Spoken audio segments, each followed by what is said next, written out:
புதிதாக அமைச்சராகி இருக்கின்ற ஆதவ அர்ஜுனா நேற்று பேசுகின்ற பொழுது தேவையற்ற பல்வேறு விஷயங்களை பேசியிருக்கிறார். ஒரு புதிய அமைச்சரவை பொறுப்பேற்று இன்னும் அதற்கான பணிகளை கூட துவங்கவில்லை. அமைச்சரை விரிவாக்கம் எப்போது என்பது அவர்களுக்கு தெரியவில்லை.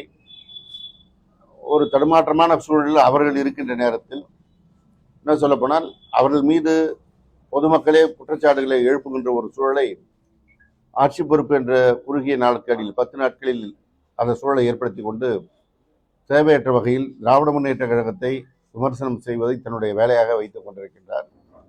குறிப்பாக எதிர்க்கட்சி தலைவர் எங்களுடைய இளந்தலைவர் உதயநிதி ஸ்டாலின் அவர்கள் குறித்து பல்வேறு தரக்குறைவான விமர்சனங்களை வைக்கின்ற இடத்திலே இன்றைக்கு ஆதவ அர்ஜுனா சென்று கொண்டிருக்கின்றார். அவருடைய ஆட்சி அமைப்பதற்கு ஏதோ எங்களுடைய கழக இளைஞரணி செயலாளர் இன்றைய எதிர்க்கட்சி தலைவர் முன்னாள் தமிழக துணை முதல்வர் மரியாதைக்குரிய உதயநிதி ஸ்டாலின் அவர்கள் முயற்சித்ததாக அவர் சொல்கிறார். தொடக்கத்திலிருந்து திராவிட முன்னேற்ற கழகத்தில் சொல்லிக் கொண்டிருக்கின்றோம், இந்த ஆட்சி அமைவதில் எங்களுக்கு எந்த விதமான ஆட்சேபனையும் இல்லை.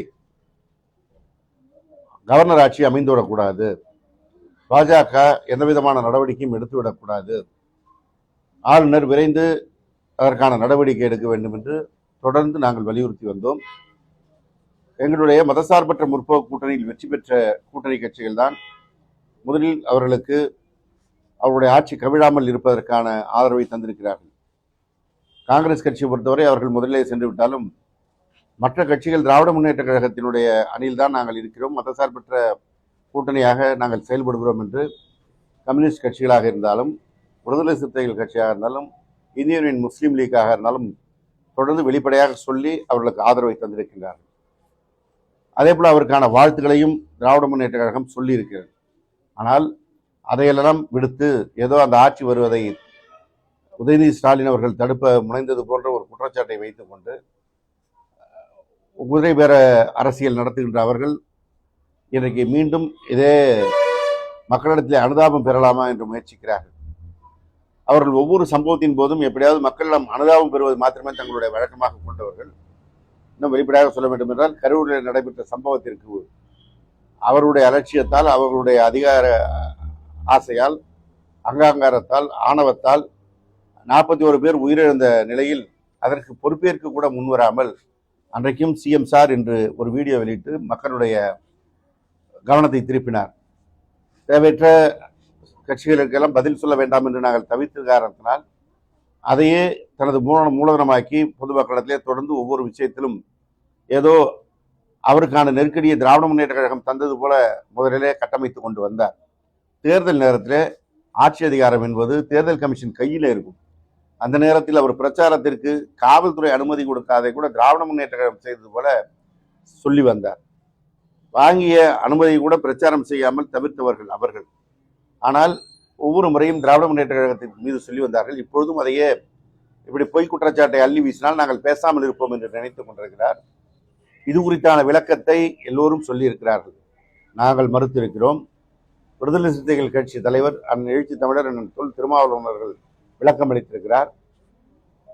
அதிமுகவுடைய பொதுச் செயலாளர் எடப்பாடி பழனிசாமி அவர்கள் இதற்கு விளக்கம் தெரிவித்திருக்கிறார்.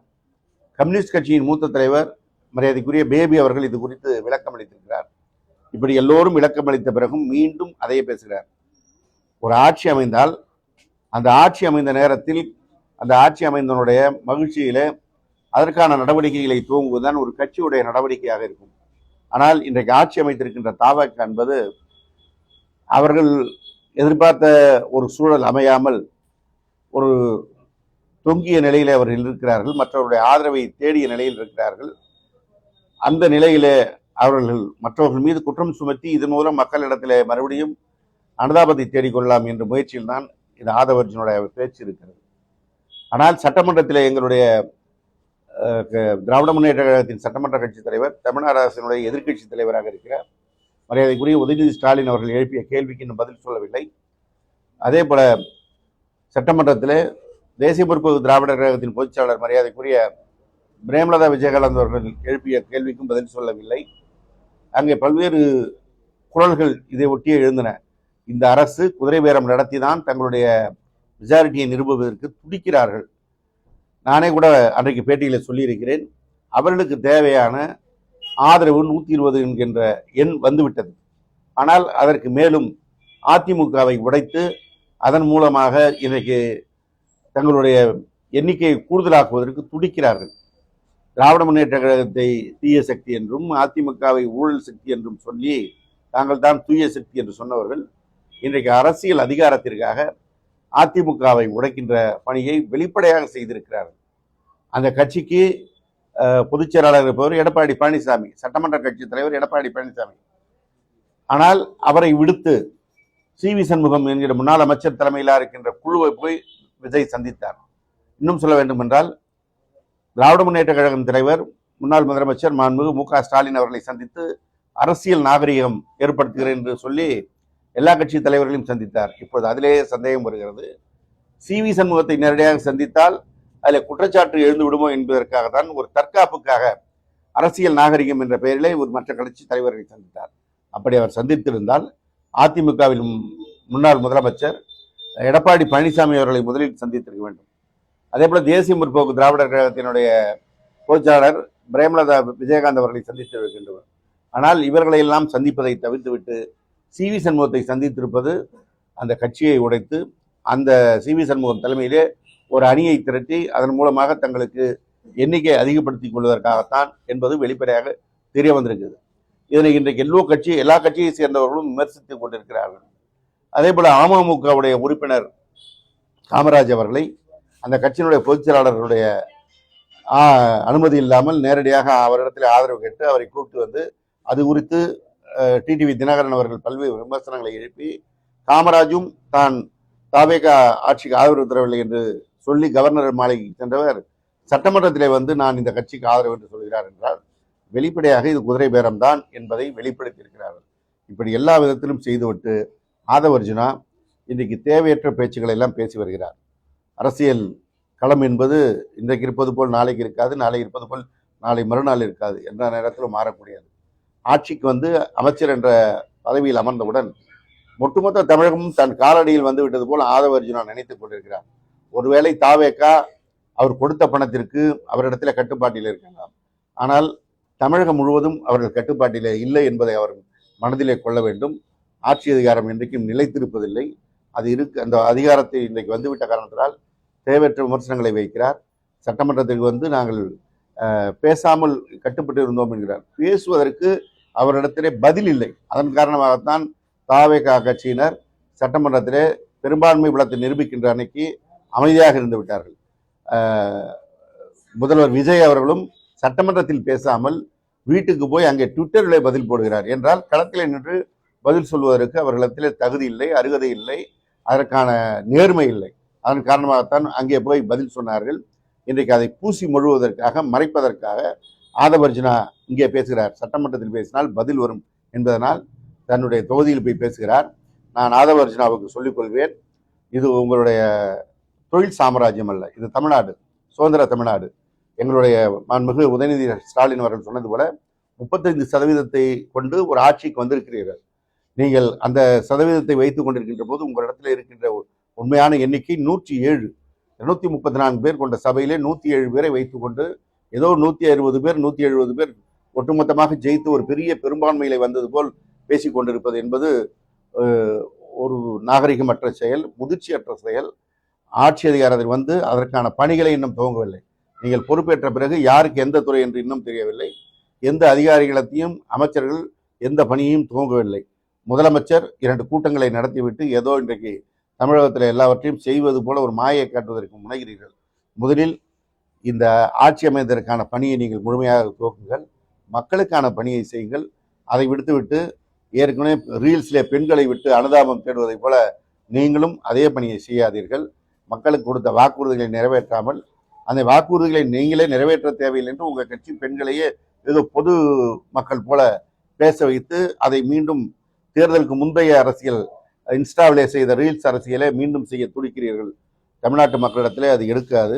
தேர்தலுக்கு முன் கையில் ஆப்பையில் எந்த பொருளும் இல்லாமல், எண்ணெய் இல்லாமல் ஆப்பையை சுற்றுவது வேறு. தேர்தலுக்கு பிறகு இன்றைக்கு ஆட்சி அதிகாரத்திற்கு வந்திருக்கிறீர்கள். மக்களுக்கான பணியை செய்ய வேண்டும். அந்த பணியை செய்யாமல் மீண்டும் மீண்டும் எதிர்கட்சி போன்று பேசுவது என்பது பயனுக்காகாது, மக்களுக்கான பணியாகாது. எனவே ஆதர்ஜனா தன்னுடைய வார்த்தைகளை கட்டுப்படுத்தி கொள்ள வேண்டும்.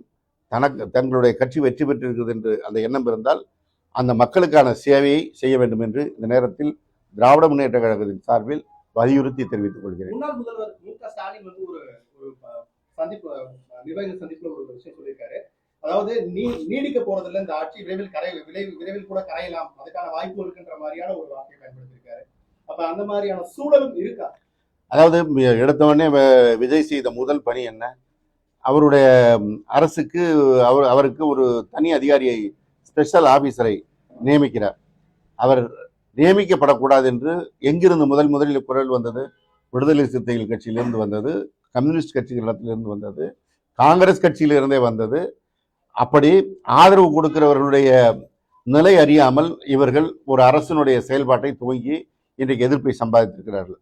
அதே போன்றுதான் தொடர்ந்து அவர்கள் சந்திப்பார்கள். இன்றைக்கு விடுதலை சிறுத்தைகள் கட்சியுடைய நாடாளுமன்ற உறுப்பினர் அண்ணன் ரவிக்குமார் அவர்கள் மிக தெளிவாக சொல்லியிருக்கிறார்கள். பெரும்பான்மையை நிரூபிக்க முடியாத சூழல் வந்துவிடும். அவர்கள் அதிமுகவை பிளவுபடுத்தி வருவது என்பது இது கட்சி தாவல் சட்டத்தின் அடிப்படையிலே நடவடிக்கை எடுக்கக்கூடிய சூழல் வந்தால் மோசமான விளைவுகளை ஏற்படுத்தும் என்று மிக தெளிவாக கூட்டணி கட்சியில் இருந்தாலும் அவர்கள் அறிவுரை கூறியிருக்கிறார்கள்.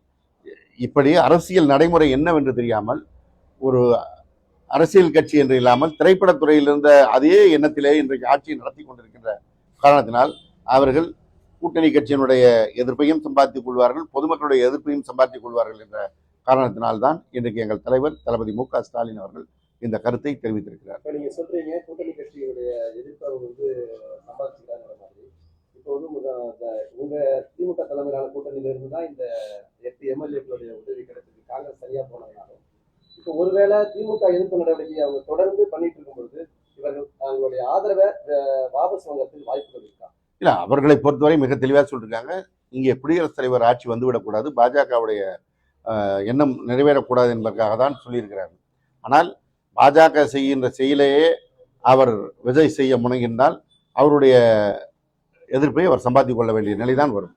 அமைச்சர்கள் பார்த்தீங்கன்னா அருண்ராஜ் கூட ஒரு வார்த்தை சொல்லியிருக்காரு. நாங்க வந்து மத்திய அரசுக்கு வந்து திமுக வந்து எதிர்ப்பா இருந்துச்சு, நாங்க வந்து இணக்கமா செயல்பட்டு நிதிகளை பெற்றுக்கொள்வோம் அப்படின்ற மாதிரியான விஷயங்களை சொல்றாரு. மத்திய அரசு கிட்ட இணக்கமாவும் அதே மாதிரி கொள்கையில பிடிப்பாவும் தமிழ்நாட்டில் ஆட்சி செய்திட முடியுமா? தமிழ்நாட்டுடைய அடிப்படை கொள்கை என்பது மாநில சுயாட்சி உணர்வு என்பதுதான். இவர்களும் அதை தங்களுடைய கொள்கையாக சொல்லியிருக்கிறார்கள். மாநில சுயாட்சி என்றாலே தமிழகத்தில் இருமொழி கொள்கையை கடைபிடிப்பது, மும்மொழியை இங்கே கொண்டு வருவதற்கான இடம் கொடுக்காமல் இருப்பது. முதல் ஆசிட் டெஸ்டே வந்து நெருங்கி கொண்டே இருக்கிறது. அப்பொழுது தெரியும் இவர்கள் கொள்கை பிடிப்பு என்ன என்பதை.